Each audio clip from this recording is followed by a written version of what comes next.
everyone. It is 5 o'clock, so let's begin. Okay, so today's webinar is entitled What You Should Be Doing with Your Child This Summer.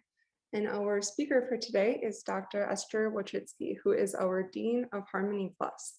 And I'll introduce a little bit more about her later. So thank you so much for being here today, Esther.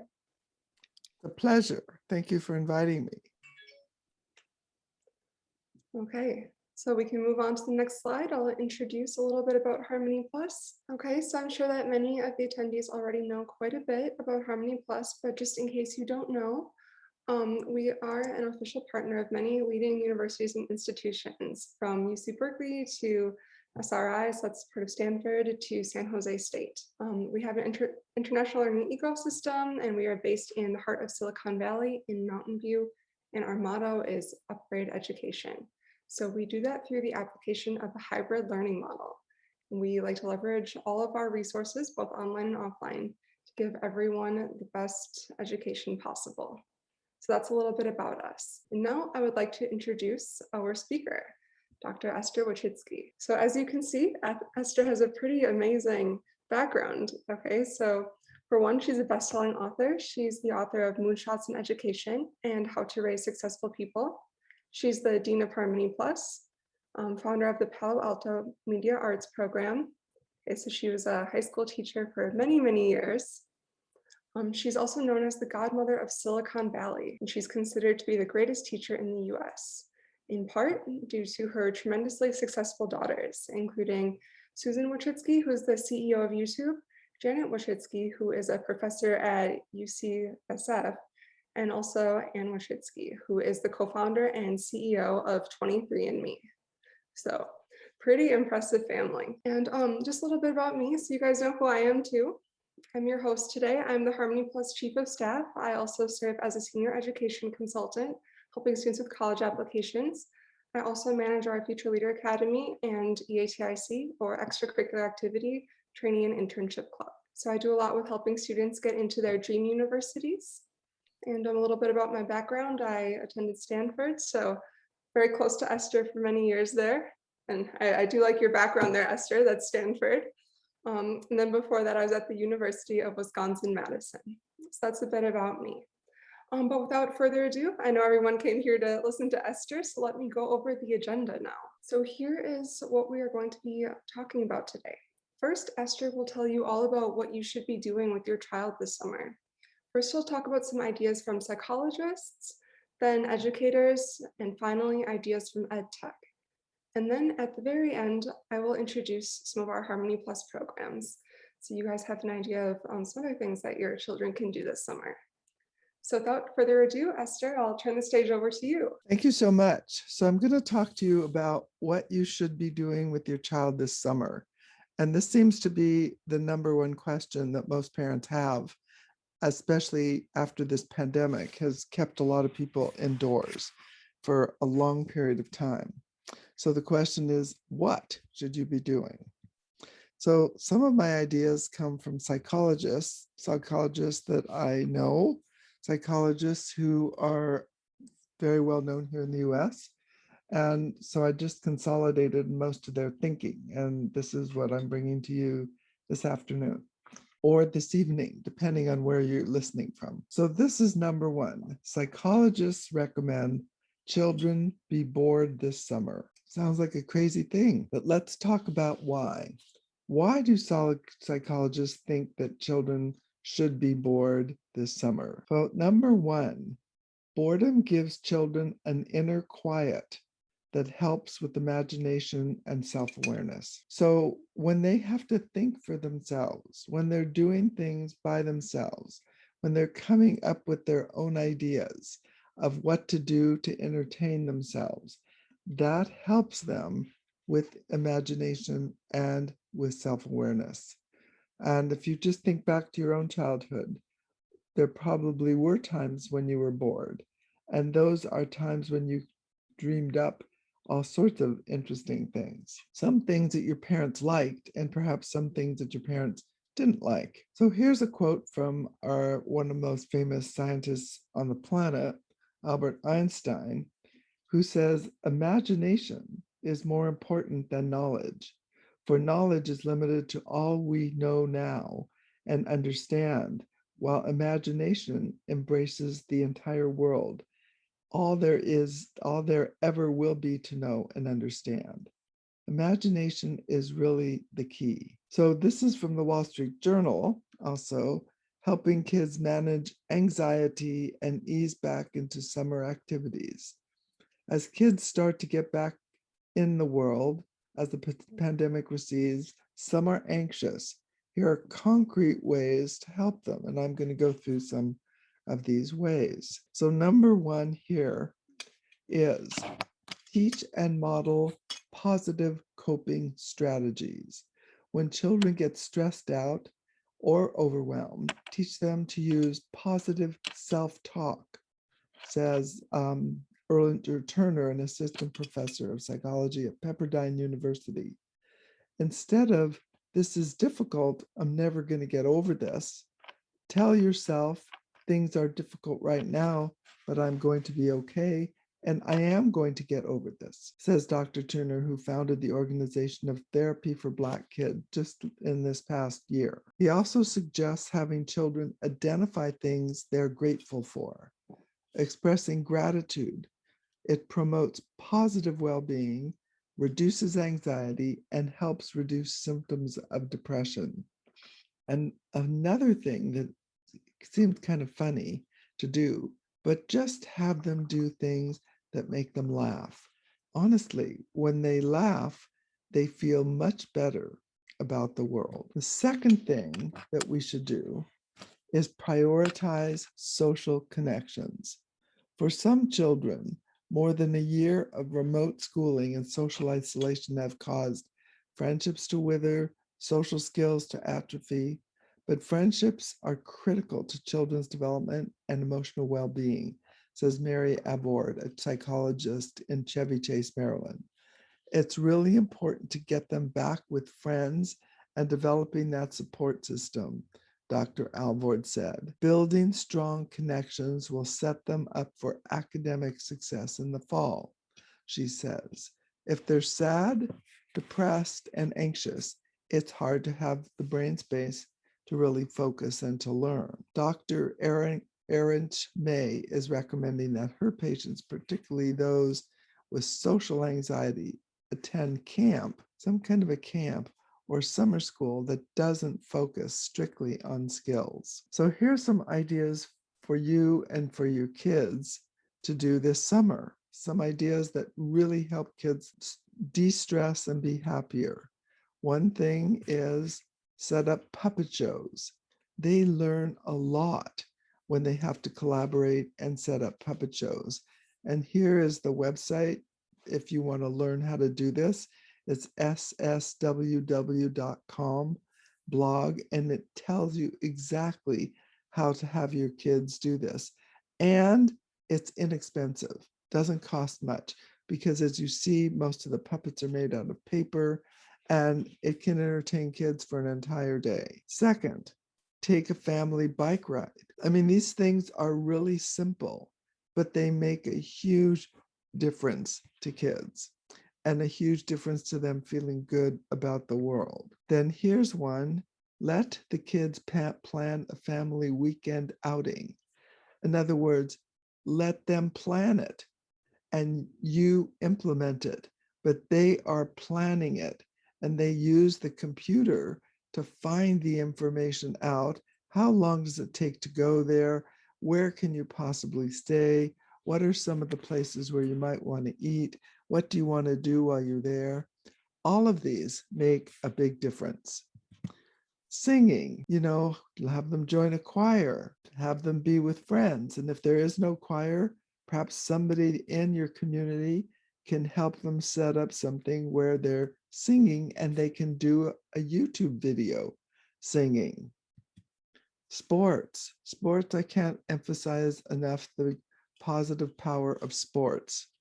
So I just mentioned 4 here, but there are many sports: soccer, tennis, swimming, running.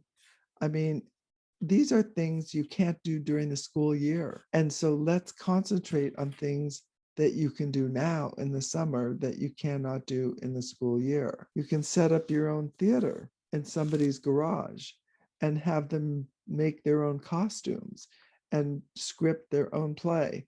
And you might be saying, oh, kids can never do this. It's just too much. These are kids that I know that have done that. When you put them in charge and when you give them this opportunity, they rise to the occasion. Face painting. I know it sounds crazy, but they can take up a whole afternoon on face painting, and they can paint each other's faces. Backyard camping. Most people have a backyard.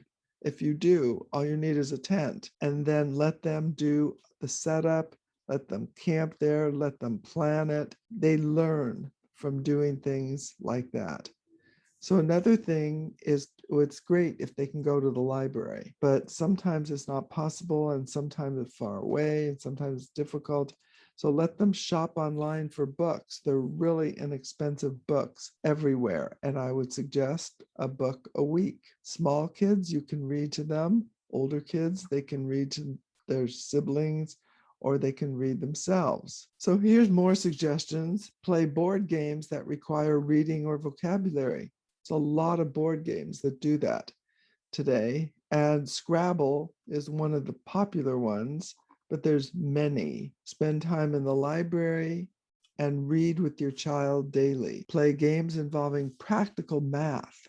Let kids shop and keep track of the cost. That's another thing you can do that is practical for math. Set up a model stock portfolio and let them follow the stock market. Teach them what the stock market is all about.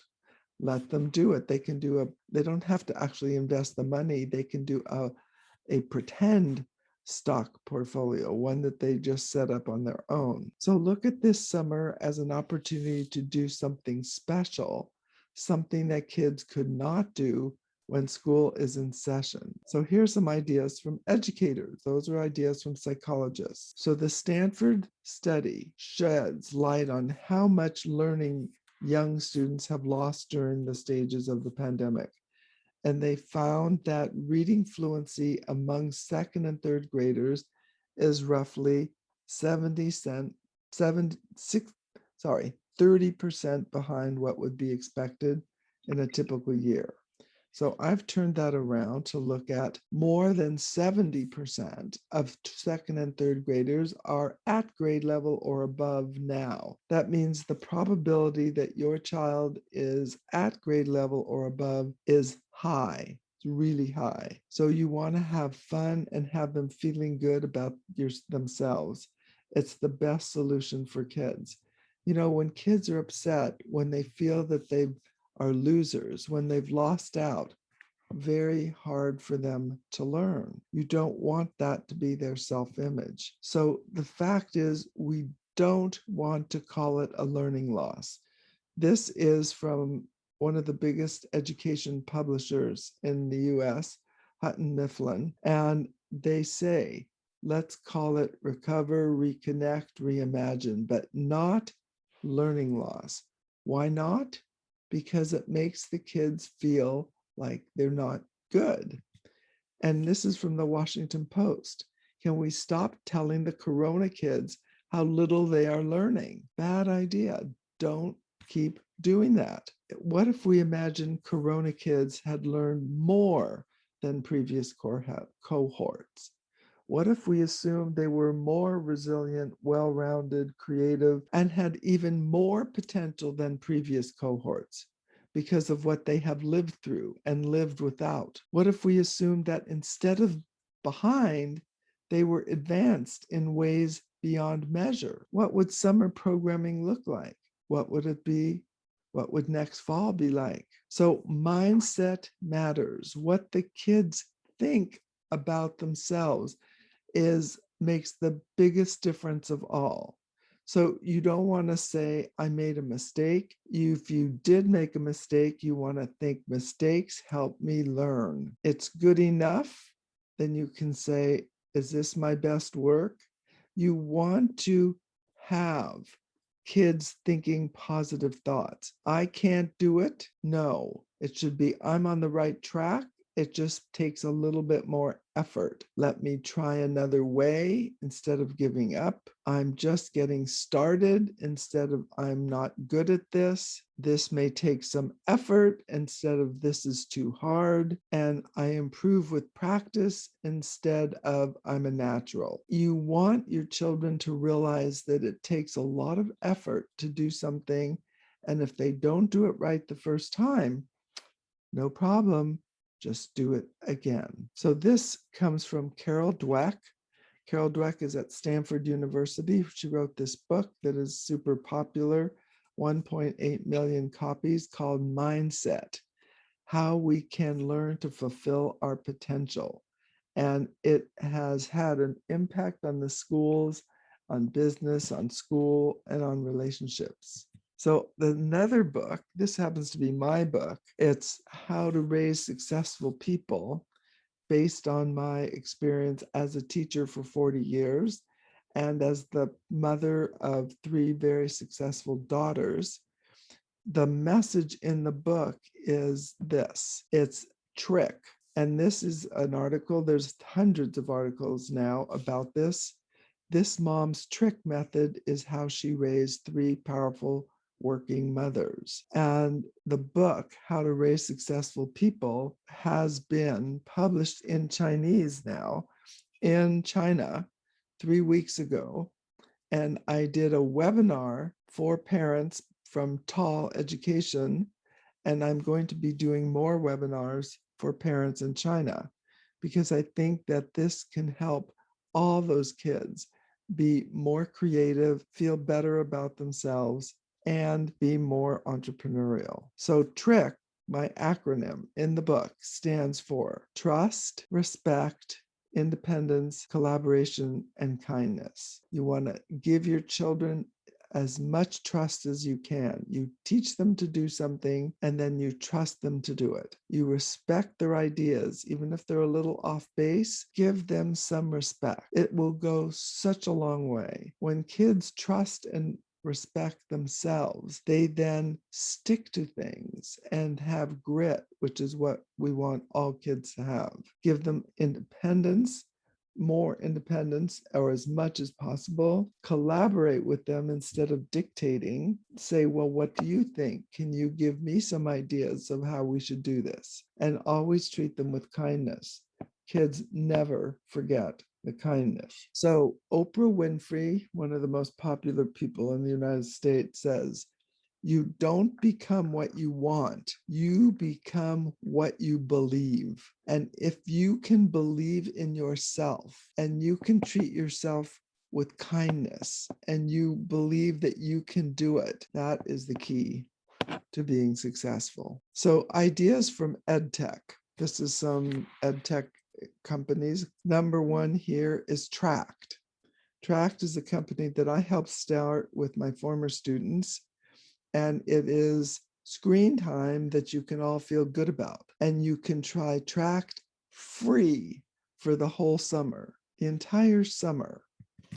And what it is, it's peer-to-peer edutainment. So it's education that is peer-to-peer. Kids learn with each other, and it's entertaining. And not only that, but it also is gamified. So it is where the next generation of change makers and leaders come to solve the world's biggest challenges. We give kids an opportunity to do all kinds of things. Here's a sample of the prize board. So kids get prizes. They get points when they do the learning, and they get to do something with their points. And this is what kids pick doing this over getting cups or t-shirts or games or candy. They picked this. That was their idea. That was our pilot group. Donate a meal. They can donate a meal to another kid. They can plant a tree. They can protect 100 feet of coastline. They can donate $1 to help girls around the world. So they earn points, and Tract makes the donation in their name and on their behalf. And as I said, kids came up with this idea. So this is the summer 21 schedule that you can sign up for. And there's all kinds of arts, music, tech, gaming, food, business, all kinds of activities for kids to be involved. And what you do is sign up at summer.track.app, and it's free. That's one ed tech. So another one is Harmony Plus, and Harmony Plus can help you and your kids, and they can get involved in academic performance things, SAT exams. That is, if they want to do this, this is something that we have available. Can work on their college essays, they can work on their recommendations. We give them opportunity to practice interviews. And the future planning summer, we have a future planning situation, a future planning group that you can sign up for, and the Future Leader Academy and college applications, extracurricular activities. Yeah, so we have quite a few good summer programs. Under our future planning umbrella, we have the Future Leader Academy, as you can see. So we have 3 high school modules there, as well as a middle school module. And actually, Esther, I know you've been working very closely with Professor Matt to develop the curriculum, right? Yes, that's true. I've worked really closely with him. So we're trying to empower your kids and make them have all they need to be able to get into college of their choice. And I cannot tell you how effective it can be if kids feel like they're empowered to do it. So Kala, you can continue. Yeah, absolutely. So in addition to the Future Leader Academy, we have 2 college application boot camps. One would be the essay boot camp, where you really focus on crafting those essays. So that's mostly, of course, for students who are going right into their application year. Then we have the college application preparation boot camp. So that's for pretty high achieving students who want to get a head start on all of the other aspects of the application process besides the essays. So kind of good to do those 2 things together. And then we also have our extracurricular activity training and internship club. So we have a few different project options for that, from climate change to computer science to social justice. And we also have a number of club meetings and workshops there. So on the next slides, I'm just a little bit more about the Future Leader Academy. So in this tangible benefits that students can get, one would be co-authoring an article about leadership, and then that article will actually get published in an academic journal. So that's something that's pretty unprecedented for high school students. So that's definitely a highlight. You can also learn from Professor Matthew Brown, a former faculty associate from the Ross School of Business at the University of Michigan. So that's a real treat for high school students and also middle school students to be able to learn from, a college professor and actually a business school professor. Then there's the Harmony Plus Leadership Portfolio. So that's where students put all of their leadership work together, and then that's something that they can actually show on their college applications. They can add the URL just directly on their applications, especially like in the additional information section. Students can participate in executive level activities tailored for high school students or middle school students for the younger ones. The top 30% of students receive a recommendation letter from the professor, which is a big plus on those applications. Of course, students can gain leadership skills, and they also will earn a certificate of completion at the end. So we're having 3 high school modules this summer: Discovering the Leader in You, that really focuses on individual leadership and well-being. Then we have the Individual Leadership Practice Series, kind of builds on discovering the leader in you in terms of individual leadership. And then we'll also have Collaborative Leadership, the Wisdom of Teams, which really focuses on team leadership and how to lead teams. Then a little bit about the college essay and application boot camps. So we'll be having those in August, and already talked about those. And then moving on, some reasons to join our EATIC. Okay, so we have a bunch of different activities that students can do, including some exclusive internships with Harmony Plus's partners. Students can attend different workshops, learn about things from how to create a LinkedIn profile to creating a resume. Students can work on projects, gain leadership positions, and if they accumulate enough volunteer hours, Harmony Plus is able to certify hours for the President's Volunteer Service Award. Now moving on to some other types of programs, we also have research programs like data strategy. That is with a UC Berkeley professor, Greg LeBlanc. So he's a very accomplished man. He has 4 bachelor's degrees, 1 master's, and also got 2 doctoral degrees in finance as well as law. So students can learn many, many things from him. And he has a lot of experience, in the real world as well as being a professor. So students can really do a lot of great research in this program. So then we have a number of business academy and research programs, in addition to data strategies. So we have like our Future Entrepreneur Challenge, quite a few programs related to that, with like incubating a startup to presentation skills, learning how to pitch, to doing UX design, learning some of those technical skills. In terms of finance, we have a program to help students prepare for KWHS, or the Knowledge at Wharton High School Global Investment Competition. Because that's a really popular program these days. And then in terms of research programs, I just mentioned data strategy. We also have machine learning, Kaggle, that's also related to data science too. And we have a more junior competition training program as well as a more advanced one. Okay, so just a little bit about Kaggle. Okay, so that's a subsidiary of Google. And then we have the machine learning research program. So students can learn a lot in these different research programs. And then we have the Business Academy courses. Okay, so like the Future Entrepreneurship Challenge, different phases of UX design, as well as presentation skills. Then we have a number of reading and writing programs. So whereas many of the other programs I just mentioned are for older students in high school, reading and writing has some even for elementary school students. So creative writing, nonfiction reading and writing, and playwriting are all for the students in late elementary school and early middle school. And for students who are a little older, in grades 7 to 10, we have nonfiction reading and writing, research writing, and analytical writing. Okay, so that's about our programs. Then we also have our future planning services. So future planning is basically our college application advising and preparation services. Okay, so on the next slide, just some of the services that we have. So we can help students with their private middle school and high school applications, their academic and extracurricular enhancement. We also have college application and essay services, college transfer application services. We can also help students with grad school applications, so like master's, MBA, PhD. And if you're not as inclined to do those comprehensive packages, we also have one-on-one essay editing and interview training. So that's a bit about all of our programs and services. I know a lot of stuff, so I will send links in the chat in just a minute. I'll also send a follow-up email after this with everything. But in the meantime, feel free to join our WeChat community.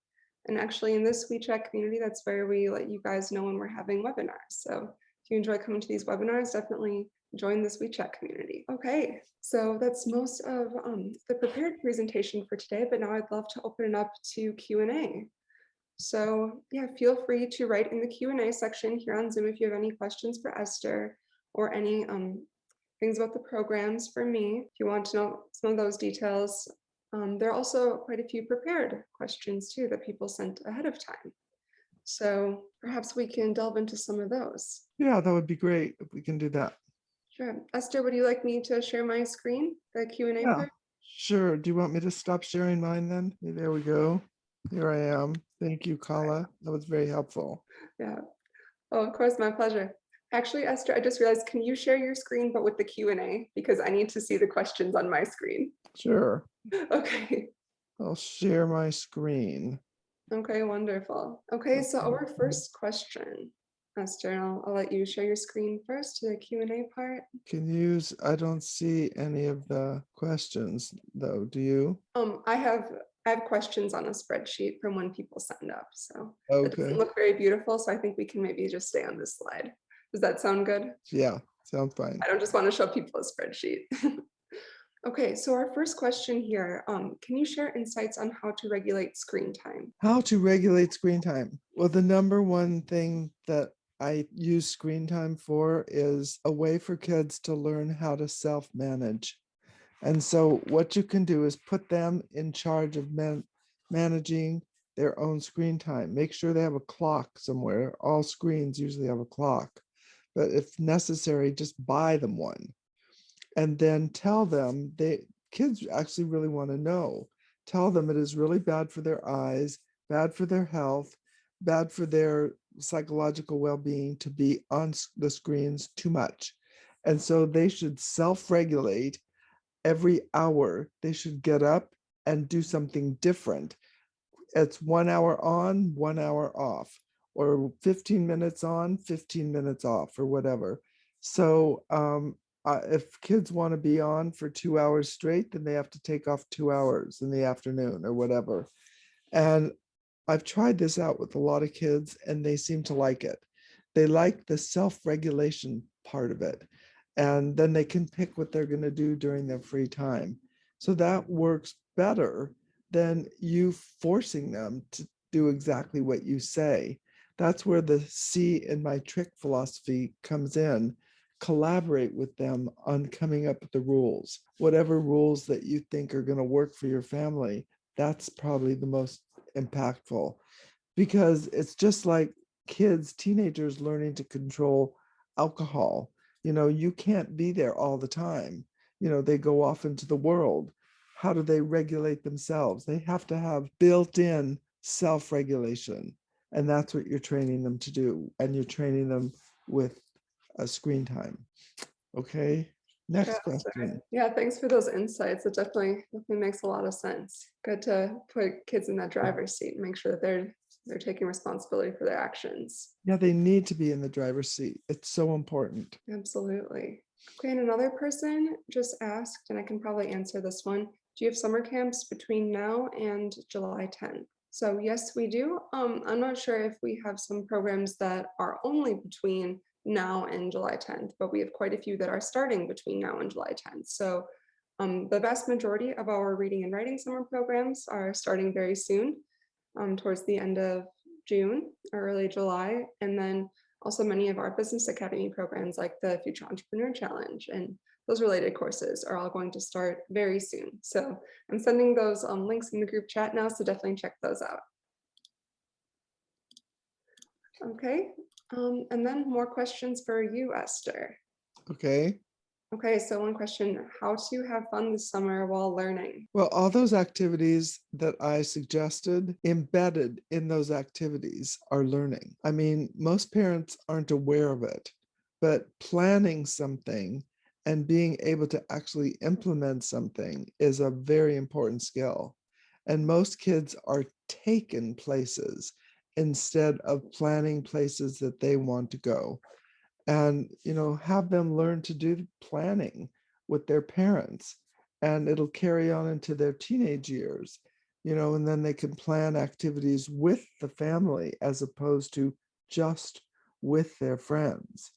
So a lot of the teaching that I did was, well, I taught journalism, English, English language classes, social studies classes, and I gave kids more control of what they were learning.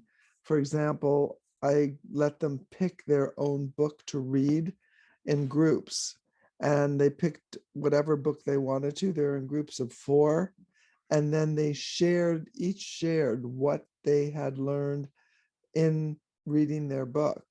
And those groups were much more effective than if I, the teacher, had the whole class talking about one book that I picked with questions that I came up with. The kids were excited about picking their own book and working together in groups.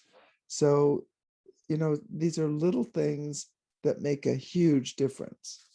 So I hope that helps. Absolutely, thanks for those insights. Okay, and now another question, so maybe for students who are a little bit older. How can a high school graduate prepare for college this summer? Well, if they're already in college, which I assume that they are, one of the things that they can do is do more activities on their own, because if they're going to be moving away, which most kids do, then how to manage, all parts of their life independently, how to manage cooking, how to manage food. Maybe hopefully they have a food service at the college they're going to.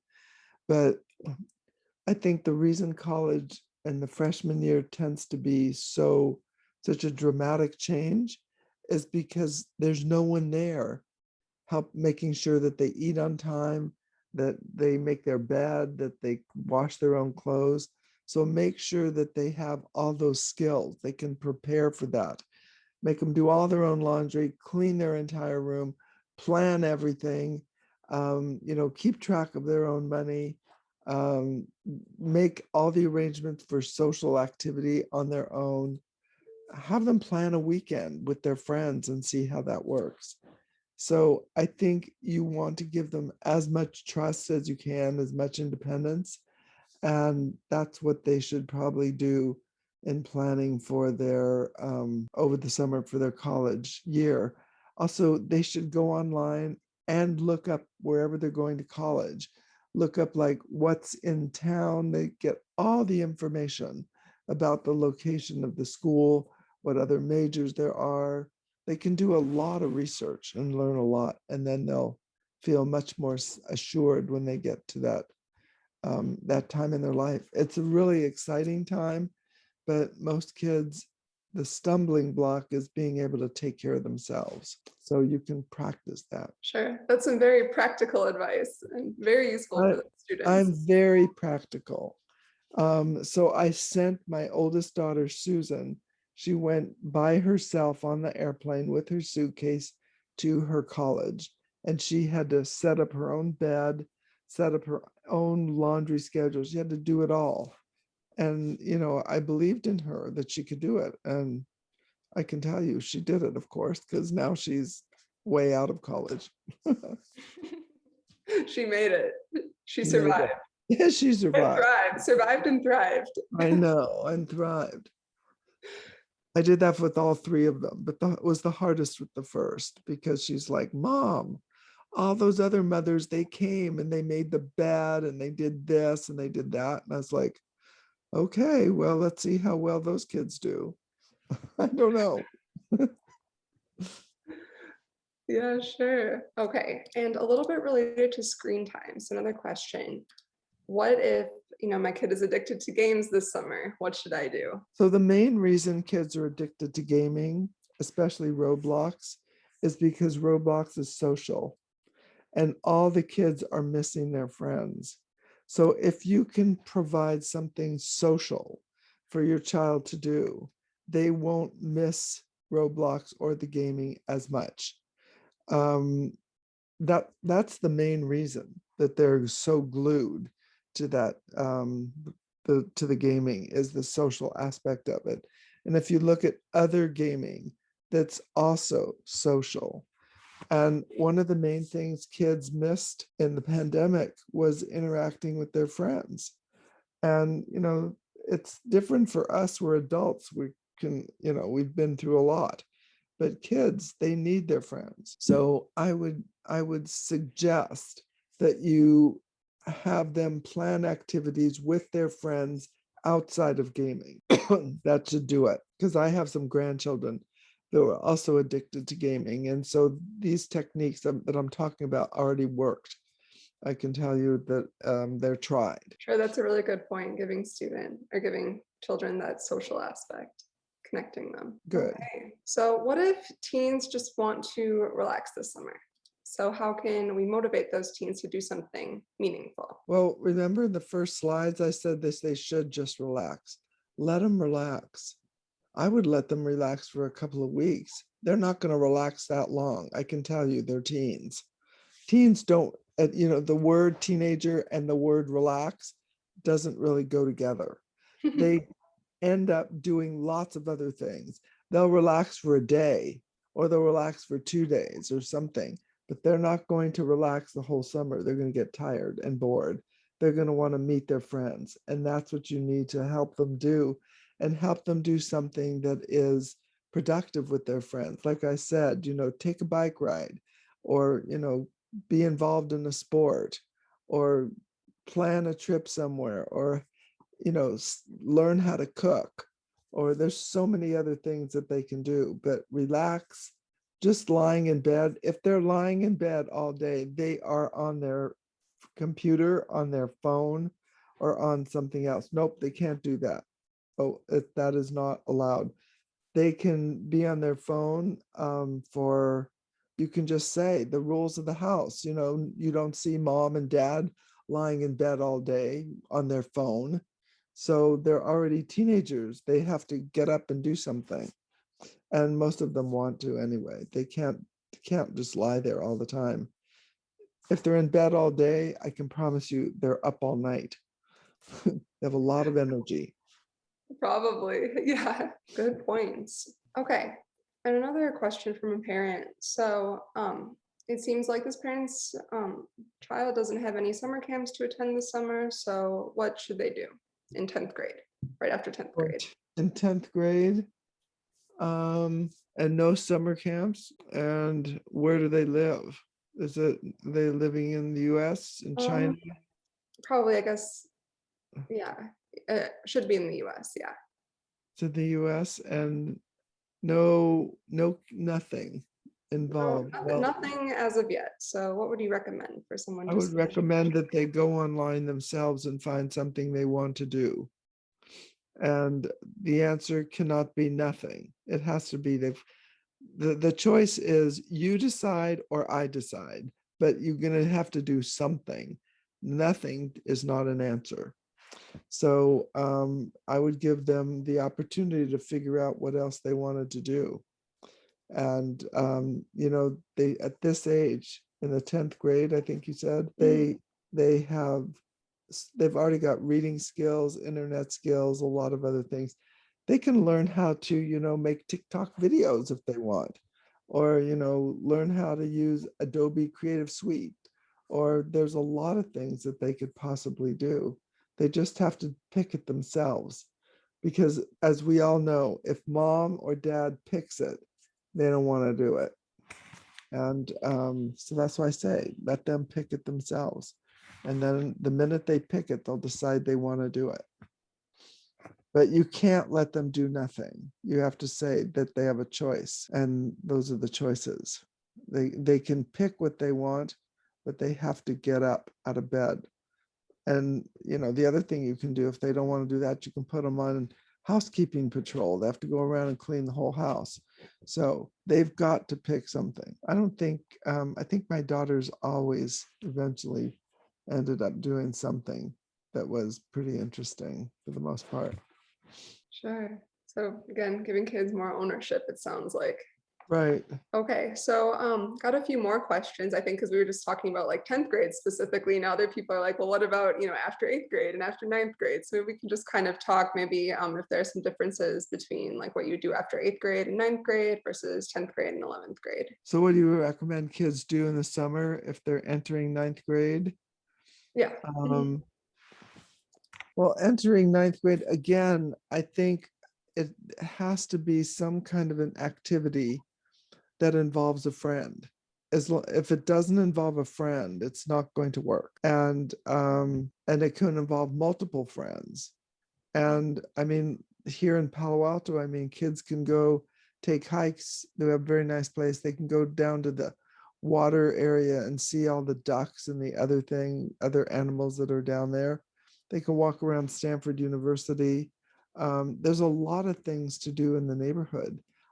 You have to give them the opportunity to be in charge and do what they want to do. You provide the transportation, because in 9th grade, they can't go on their own, but if maybe they can walk, and that might do something for them. I mean, I'm dealing with entering 9th graders myself, and I know that one of their favorite activities is to go into town and walk around with their friends. And then they plan all kinds of activities and things that they want to do.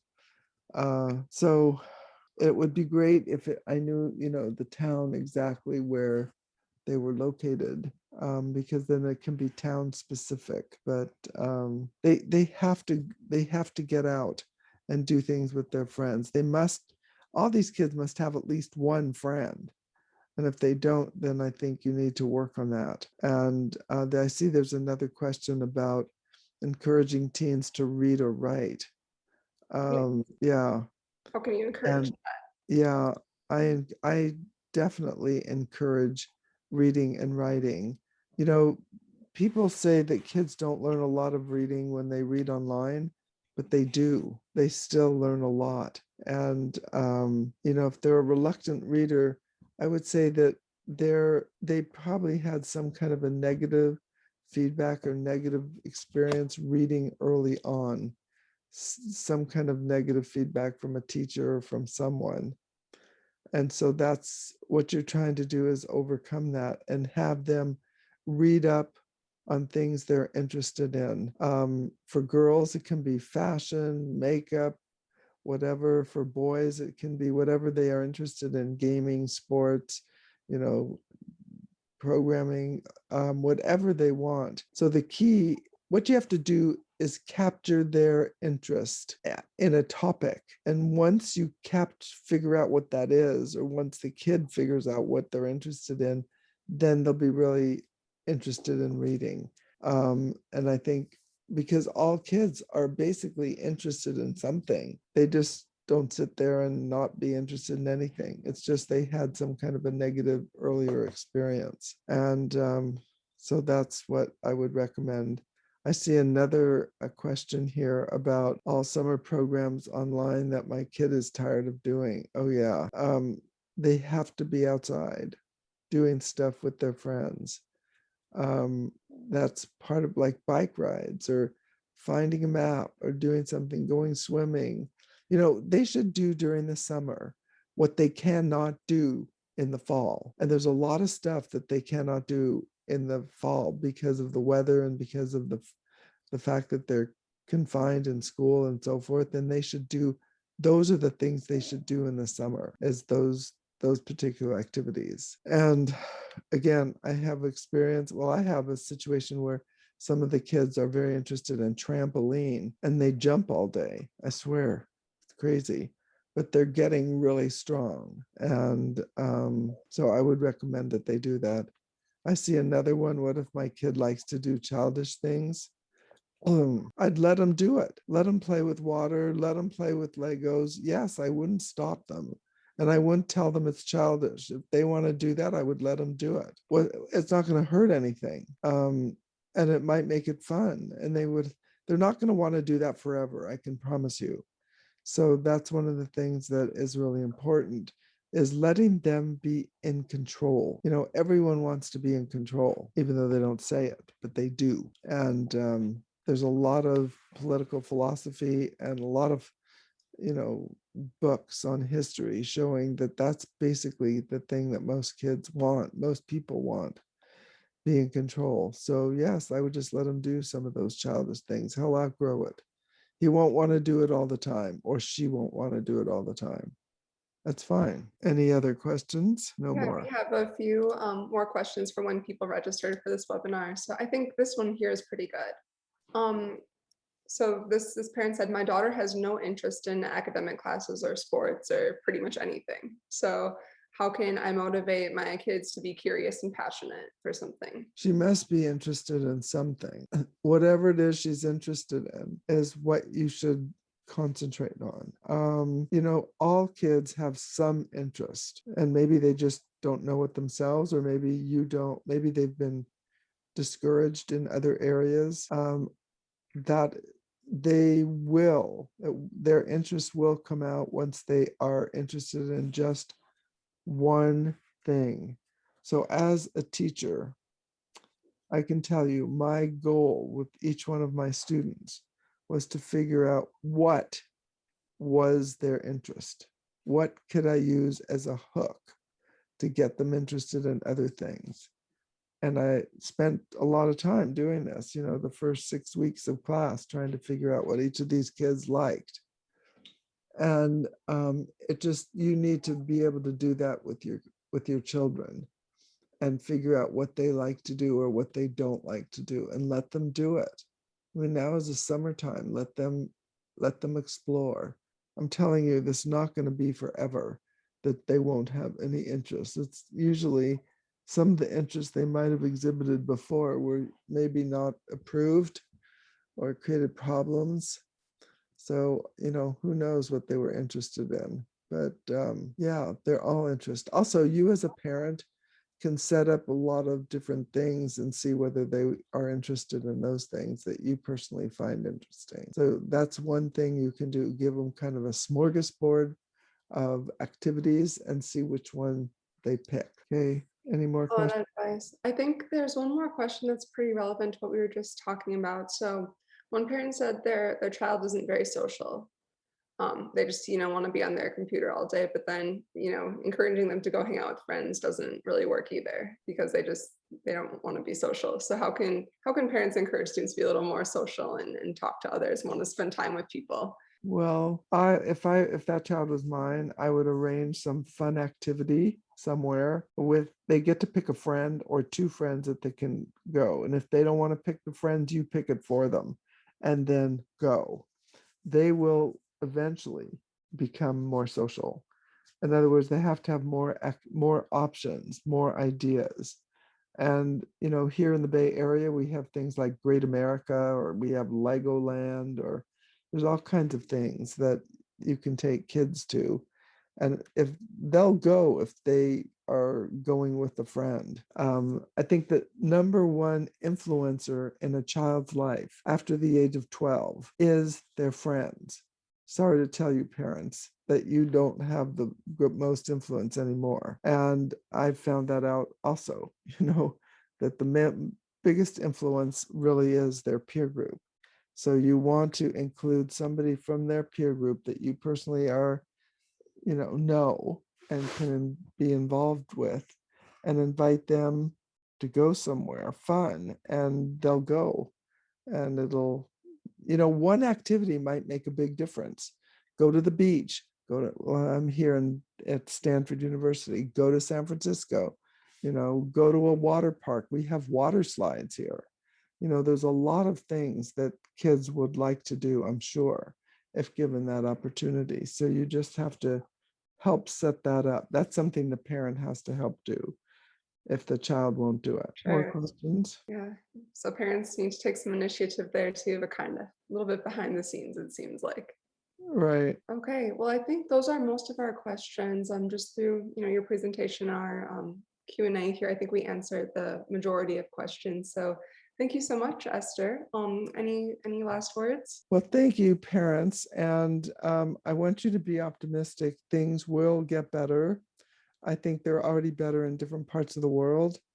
And it's pretty good in California. And I think the school year in the fall will be better for everybody. So I think if we can just maintain a positive mindset during the summer, I think things will work out. And the alternative is a negative mindset, and that is really not a good idea. So let's see what we can do. So thank you for joining the webinar.